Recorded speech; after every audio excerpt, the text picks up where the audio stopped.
Once we get outside with a very nice female to start things off with.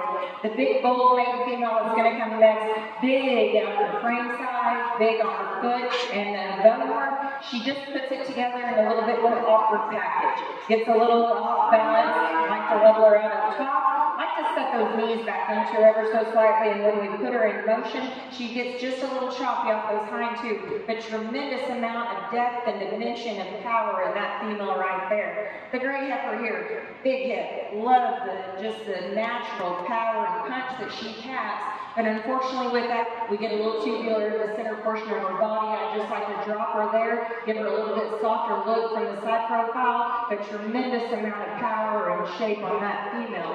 The young lady that's going to come next around with the red heifer, one that's just huge in her center portion of her body.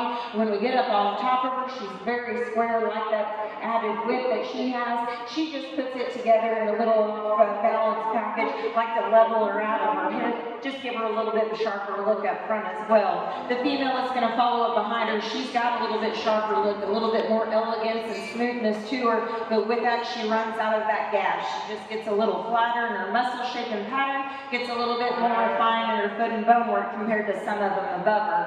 The young lady's gray heifer here, one that's ultra long, ultra fruity. She just gives up some of that center portion of her body, just a little bit of that balance as well. The young man's red one that comes next, ultra broody, big top, you appreciate that about her. Wants to just get a little balance, wants to get a little straighter out of that shoulder. The females that we're going to round out, we've got some that are big frame, but just don't have that look, don't put it together in that balanced shoulder look. We've got some that push a little bit of condition and just a little bit smaller frame size. I'd like to turn her back today on the feed, but congratulations to those exhibitors.